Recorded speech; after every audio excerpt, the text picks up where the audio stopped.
Chandler Sky Foundation was started in 1994 when my grandson Chandler Sky was born, and he died 2 days later.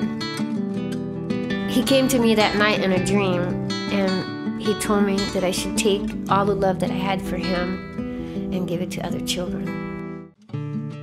This hasn't been something I dreamed about all my life, or, when I was a little girl said, I'm going to go make an orphanage. I came to Peru, and I saw so many children on the streets of Cusco at 2 o'clock in the morning, at 3 o'clock in the morning, sleeping in doorways, and they were cold and they were hungry. And I kept hearing Chandler's voice say, you need to go and take care of other children. You need to go and do that.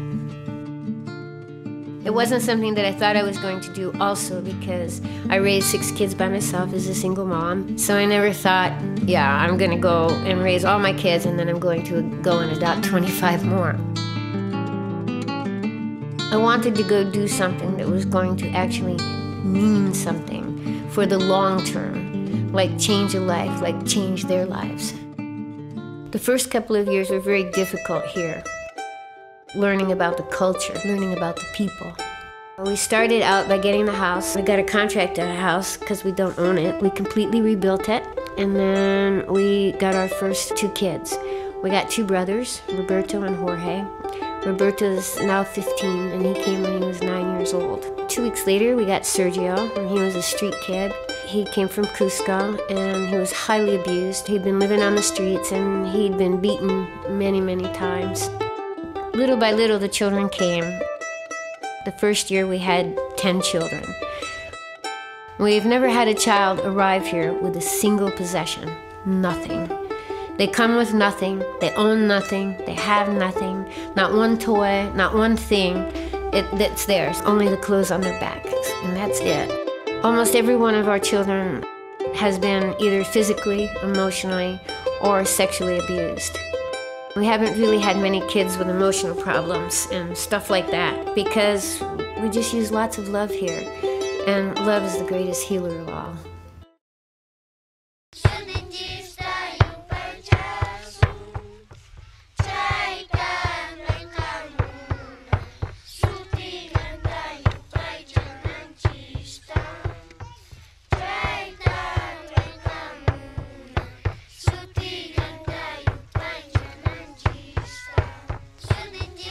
The most healing activity we have them involved in is music, number 1. And it's just a very, very good thing for them to do because the type of music they play, they can't play it alone. They have to learn how to be in harmony with each other. Here at Casa de Milagros, also all the children know all of the herbs and all of the spices that you can send them to the garden to pick anything for lunch. They know the healing herbs that we grow. Almost every flower is a healing flower, has a healing property to it. 2 of our kids won the science fair this year because they made, for their science project, natural medicines. They made calendula cream with rosemary in it. They made cough medicine and other burn creams and things like that out of aloe. And so all of the kids, they know all of the different things that grow in the garden. Woo, there was John.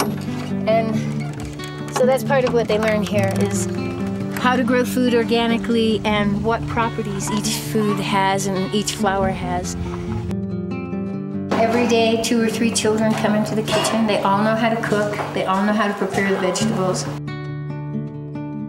We do not eat a bite of food in this house without being thankful for it and without doing a prayer circle and saying thank you. And it's a spontaneous thing. We don't tell the children they have to say thank you, but they automatically are thankful. And they eat everything on their plates. They eat all their vegetables. They never complain about the food. There's never been a picky eater in the group, which is kind of a nice thing. It makes it more joyful to make the food when people really enjoy eating it. To keep Casa de Milagros running, we have our employees that we have to pay. We have toilet paper, toothpaste. We spend probably $1,000 a month just on dry goods. But we use 200 rolls of toilet paper a month. There are things that we can't grow, and it runs into money. They go to a private school, which is very cheap. It's $10, $15 a month. I never have a child that says, I don't want to go to school today. Because for them, this school is a privilege and eating is a privilege. Everything that they do here for them is a privilege because they came from nothing. They came from being abused, maltreated, and malnourished. And they love their life here and they are very grateful for everything that they have. The care of the children is really about love. And love isn't just a word here. It means action. It means attention. We show it in every action and everything we do with the children. And they get a lot of attention. And that, to me, time and attention is what love is about. It's not just saying I love you. It shows with the children, too, that they get the attention that they need.